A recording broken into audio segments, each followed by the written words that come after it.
आपणा सर्वांना कल्पना आहे की मध्य पूर्वेमध्ये विशेषतः इराण देशामध्ये अमेरिका आणि इस्रायल या देशांकडून काही युद्धजन्य कारवाई सुरू असल्याचं निदर्शनास येत आहे. अशा प्रकारच्या बातम्या आपल्याकडे येत आहेत. परंतु जिल्ह्यातील सर्व नागरिकांना माहीत व्हावं यासाठी सर्व स्थानिक प्रसारमाध्यमांच्या माध्यमातून एक आवाहन आमच्याकडनं करण्यात आलेलं आहे की आपल्या जिल्ह्यातील कुठलाही नागरिक जो प्रवासी म्हणून किंवा पर्यटक म्हणून या भागामध्ये गेलेला असेल आणि तो कुठल्याही अडचणीला सामोरा जात असेल तर त्यांनी ताबडतोब आपल्या कक्षाशी संपर्क करावा. त्याचबरोबर महाराष्ट्र शासनाचा जे काही संपर्क माध्यम आहे त्यांच्याशी संपर्क करावा.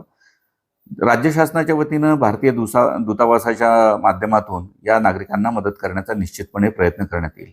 काही नागरिक त्या ठिकाणी अडकलेले आहेत. प्रवासाची आता व्यवस्था त्या ठिकाणावरनं परत येण्याची होत नाही असं निदर्शनास आल्यास राज्य शासन आणि केंद्र शासनाच्या वतीनं आवश्यक त्या उपाययोजना त्यांच्या माध्यमातून करण्यात येत आहेत. जर कोणाला काही अडचण असेल तर राज्याच्या आपत्कालीन संचालन केंद्राशी त्यांनी संपर्क केला पाहिजे. आपल्या जिल्ह्यातील नागरिकांसाठी आम्ही नियंत्रण कक्षाचे नंबर या ठिकाणी देत आहोत. 02162 23 21 75 हा आमचा लँडलाईन नंबर आहे.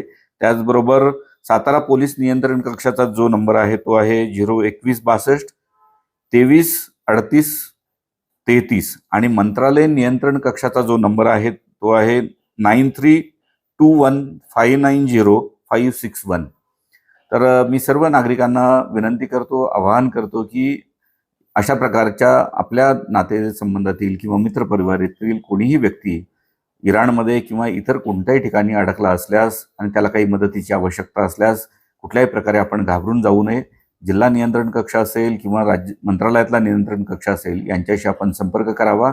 या माध्यमातून आम्ही निश्चितपणे त्यांना मदत करण्याचा प्रयत्न करू. एवढंच मी आपल्याला सांगू इच्छितो.